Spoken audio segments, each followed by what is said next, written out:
I've been using the Z Flip 4 for a while now, and I'm switching to the Z Flip 5. And for me, this is my very first time using a flip style folder. On the surface, you've got a bigger front screen on the Z Flip 5, and the gap that usually exists on the fold and flip style phones is now closed. Everything feels new to me, but what is it like switching from a regular phone to a flip? Without further ado, let's get to the video.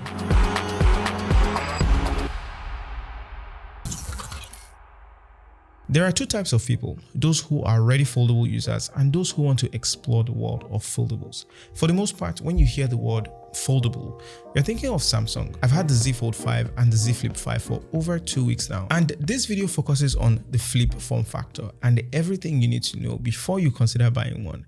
Let's start with the display. So with regular phones, you get just one screen, but with foldables, you get two. You know, buy one, get one free. In the Z Flip 5, we have a 3.4-inch cover screen and a 6.7-inch inner screen. They're both good quality displays, but the inner display is better spec'd. It's a 1080p 120Hz AMOLED panel, while the cover display is a 720p 60Hz AMOLED panel. I think they both look good. For me, I use the cover screen just to check the time, my notifications, and occasionally the widgets. So even though it's a 720p display, for what I use it for, it looks and works great. Then when I want to watch a video or play a game, you know, actually use the phone, I flip it open and use the better inside screen, which looks just like a regular phone, except it's slightly taller and has a crease in the middle. The crease is something seemingly difficult to fix on a foldable, but this is something Samsung tried to improve upon with the Z Flip 5. Previously, because of the kind of hinge Samsung implemented, the crease was more noticeable and deeper. Now, with the new hinge style, the crease is more shallow and a little less noticeable. And I say a little because you have to really look to see the difference. The inner display of the Z Flip 4 and 5 are very similar, although you do have a slightly brighter 1750 nits of peak brightness on the Z Flip 5 compared to the 1200 nits of peak brightness on the Z Flip 4. The cover screen is the most significant and most noticeable change on the Flip 5 here. It's protected by Gorilla Glass Victus 2, while the Z Flip 4 is protected by the Victus Plus. And of course, the Gorilla Glass Victus 2 has slightly better protection. Before now, you had to deal with a 1.9-inch cover screen for all the quick access applications and widgets and everything, but now you've got a bigger 3.4-inch display here, and using something like the camera on the cover screen feels even better. Speaking of cameras, with a regular phone, you have cameras on the back and then on the front. Typically, the rear cameras are much better than the front-facing ones. But one cool thing about foldables is the ability to use the much better rear cameras also as your front cameras. And like Fisayo mentioned, the Flip 5 has a much bigger screen now, and that lets you frame yourself properly and take pictures with the main camera.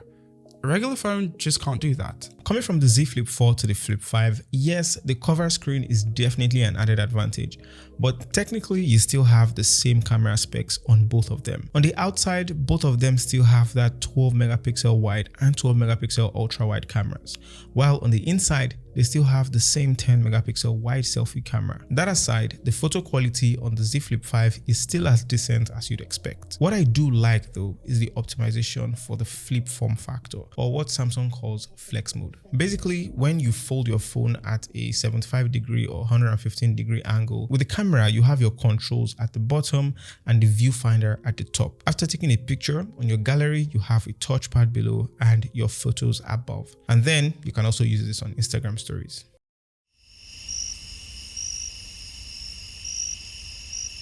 In terms of build quality, Samsung makes this phone, the Z Flip 5, slightly thinner.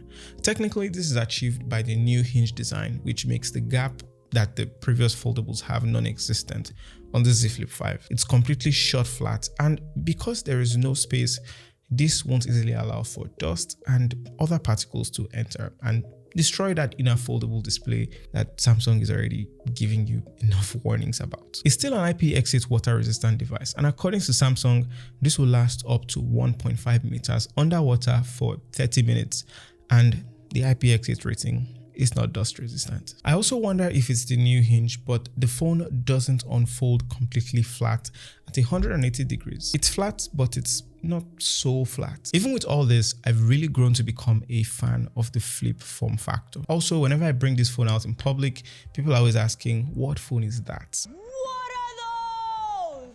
So I think you do get points for uniqueness. These days, phones are getting bigger and bigger to the point where some phones can barely fit in your pocket.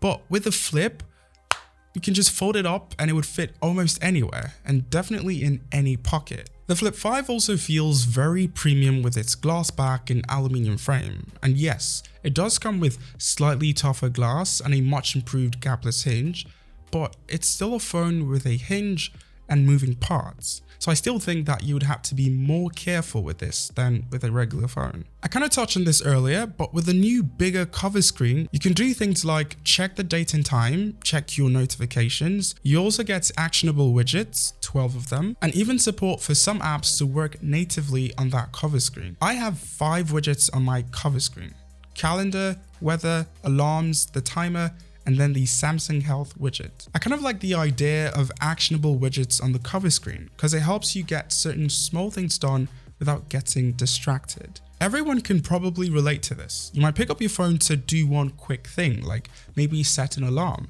but then you quickly get distracted and somehow open TikTok. And the next thing you know, you're scrolling on TikTok for the next 30 minutes. But with the cover screen, it reduces the chances of that happening. Remember how I said some apps work on the cover screen? Well, if you turn on this feature in Samsung Labs, you can run apps like WhatsApp, YouTube, and Netflix on the cover screen. I don't know why you would want to do that, but you can. Oh, and you get an always on display on here too. Samsung improved upon the processors of their latest foldable flagships. The Z Flip 5 and the Z Fold 5 comes with these new processors. Kinda. It's the Snapdragon 8 Gen 2, the same ones that come with the new S23 flagship devices. So you do get that uniformity in terms of where the brand is headed in 2023. You just know that these phones are all flagships. Samsung also increased the base model you get this year with the same price tag as last year.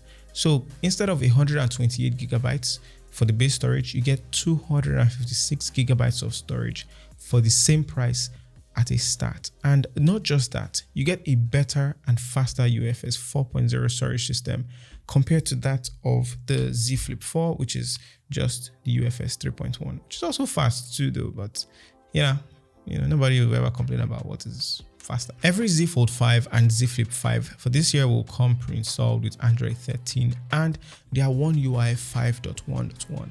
And in addition, you've got 5 years of software updates. This is Samsung trying to bring people into their ecosystem, and it's already working. Gaming on the Z Flip 5 is very nice. One of my favorite titles, Call of Duty, was quite enjoyable on this guy. There were no lags, there was no overheating, just solid gameplay. And it's also good for multitasking, of course, splitting screen and just doing multiple things at the same time.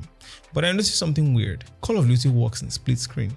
As expected, it's 2023, you're not left out with regards to 5G. We've got MTN and Airtel now, so you have options if that's what you're into. But hey, keeping 5G on will affect your battery life. Still on the whole battery thing, it's pretty hard to fit a big battery in a small and compact phone like the Flip 5. It comes with a 3700 mAh battery, which isn't that small a number, and I would say the battery life isn't terrible, but if you're coming from a regular phone, you should know that battery life is going to take a hit. You've got the same battery capacity and same charging speed as the Z Flip 4 on the Z Flip 5. And from my experience with the Flip 5, while you do have that Snapdragon 8 Gen 2 chipset for better optimization, I only noticed slightly better battery performance. I mentioned 5G earlier and how it can affect battery life. You can choose to turn it off when you have power saving mode turned on. Here's also how the speed looks like while charging the Z Flip 5. It basically took 40 minutes to get this device from 0 to 50% and 1 hour and 30 minutes to go from 0 to 100%. What do you guys think about that charging speed? Let's know in the comments. The fingerprint sensor works well. It's fast and decent. And of course, face unlock works both when it's folded and when it's unfolded. It essentially uses your camera. The only thing I want to talk about is the setting that allows you to end calls by folding the phone shut. And you can also pick calls by opening it up. Kind of like in the olden days. I never actually used those type of phones. Well, who knows? You might have. At the price of around $999 for the base model or 859,000 naira. Sadly, the naira price is higher due to the exchange rates. I think it's a worthy buy, not just for the aesthetics, but for the value it has and what the form factor of the flip style design delivers, especially if it's something you've been considering. I think anyone looking to get the Z Flip 5 should just get it if they've not gotten a foldable yet, or even if they're upgrading from something like the Z Flip 4. If you're not looking for a foldable though, click here to check out my review of the S23 Ultra, which is as fast and has the same processor as the Z Flip 5 and the Z Fold 5. I'll see you in that video. And for me, this is my first time using for the first time. And for me, this is my first. What is happening? And for me, this is my very first time using a. Damn, that